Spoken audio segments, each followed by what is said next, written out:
हमारी शुरुआत जीरो से हुई। ना कोई चांदी का चम्मच, ना सिर पर किसी का हाथ।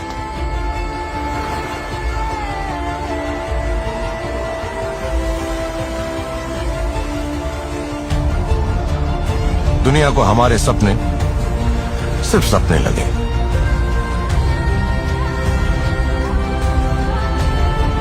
और हम हर सपने को मंजिल में बदलते गए।